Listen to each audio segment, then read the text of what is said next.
کہ وہ جب صبح یہاں سے مسجد سے نکلتے تھے تو کہتے تھے یار دیکھو کتنا سورج کا بڑا پیارا منظر ہے یار، سورج آپ کے یہاں کتنا پیارا لگ رہا ہے. تو وہ کراچی کا تھا نا، تو میں نے کہا یار آپ کیا سورج نہیں نکلتا؟ کہتا یار ہم تو مہینوں مہینوں سورج نہیں دیکھتے. اس کی وجہ کیا یار؟ اجازت ہے بھائی، اجازت ہے. میں آپ کو ان کا سیٹ اپ دکھاؤں.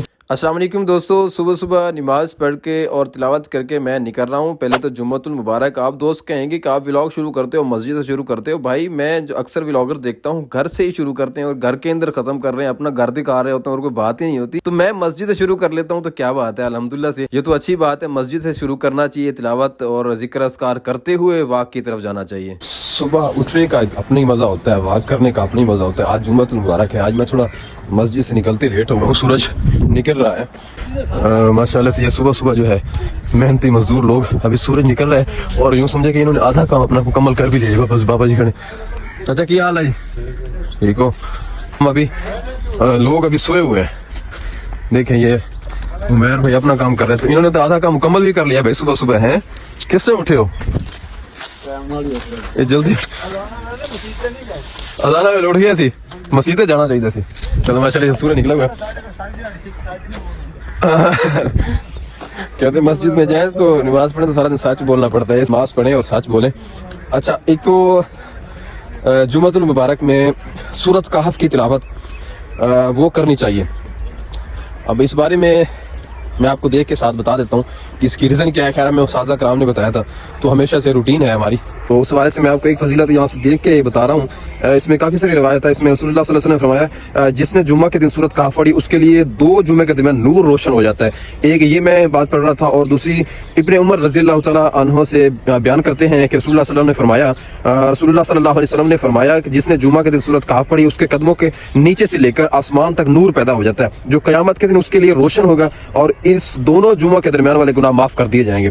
سورۃ کہف بھی پڑھنی چاہیے. اور سورۃ یاسین پڑھنے کی جو فضیلت ہے وہ جو میں نے سنا ہے کہ وہ صبح کے وقت سورۃ یاسین اگر پڑھ کے نکلا جائے تو سارے دن کے کام آسان ہو جاتے ہیں. اللہ تعالیٰ رزق میں برکت ڈال دیتا ہے. تو اس کے ساتھ ساتھ جو کوشش کریں کہ تلاوت کرتے ہوئے سورج نکل آئے تو اس وقت اشراق بھی پڑھ لیں. اشراق پڑھنے کے بعد اگر آپ صلاۃ حاجت 1-2 رکعت پڑھ لیں تو اس سے آپ کے تمام کے دن کے جو معاملات بھی ٹھیک ہو جائیں گے، آپ کی ضرورتیں پوری بھی ہو جائیں گی.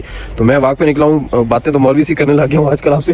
تو ایک تو میں آپ کو ان کا سیٹ اپ بھی دکھا دیتا ہوں. ہمارے سامنے ہے یہ وہ فیکٹری ہے ان کی بسکٹ اور رس بنانے والی، یہ فیکٹری ہے. اجازت ہے بھائی؟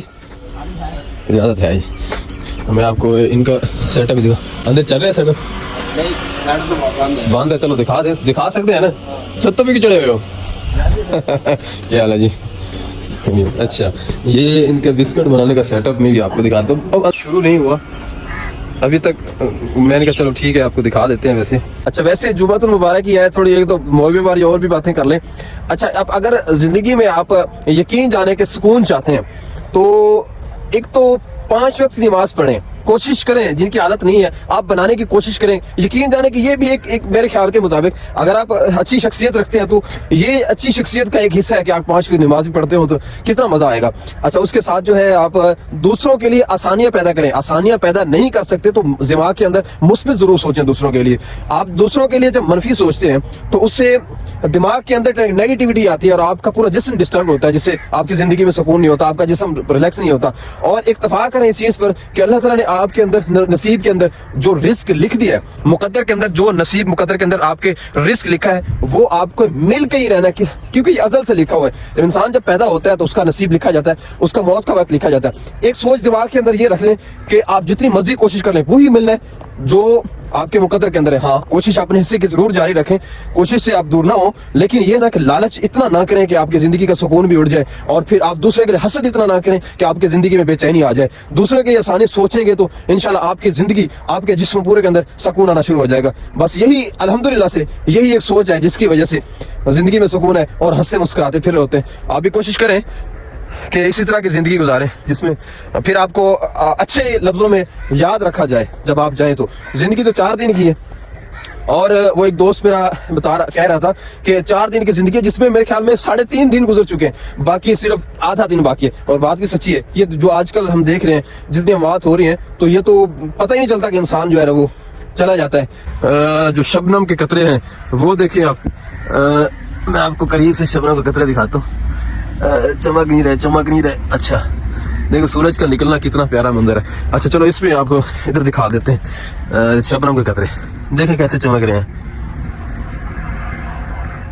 دیکھیے یار اب میں آپ کو کتنی مزے کی چیزیں دکھا رہا ہوتا ہوں, صبح کا منظر دکھا رہا ہوتا ہوں. آپ جب سو کے اٹھتے ہوں گے, کچھ لوگ, اللہ کرے سبھی لوگ ویسے تو صبح جاگ جاتے ہیں, میں بھی آپ کو کہتے رہتا ہوں کہ لیٹ اٹھتے ہیں, لیکن جاگ جاتے ہیں. جو نہیں جاگتے یا شہر کے جو لوگ ہوتے ہیں تو وہ تو اس چیز کو محسوس کرتے ضرور ہوں گے, یہ جو خوبصورت سا منظر ہوتا ہے صبح کا. اچھا ہمارا ایک دوست ہے کراچی کا, وہ کئی مرتبہ یہاں پہ آ جاتا ہے, ظہیر بھائی, تو اگر وہ بھی سن لیں تو ان تک یہ بات بھی کہ وہ جب صبح یہاں سے مسجد سے نکلتے تھے تو کہتے تھے یار دیکھو کتنا سورج کا بڑا پیارا منظر ہے یار, سورج آپ کے یہاں کتنا پیارا لگ رہا ہے. تو وہ کراچی کا تھا نا, تو میں نے کہا یار آپ کے سورج نہیں نکلتا. کہتا یار ہم تو مہینوں سورج نہیں دیکھتے. اس کی وجہ کیا یار, کہتے بلڈنگیں بہت بڑی جہاں میں رہتا ہوں تو اس بڑی بلڈنگ ہے تو سورج تو کبھی کبھار اوپر آتا ہے تو نظر آتا ہے, ورنہ جو ہے اس کا یہ سورج نکلنے کا منظر کہتا ہے میں یہاں آ کے دیکھتا ہوں.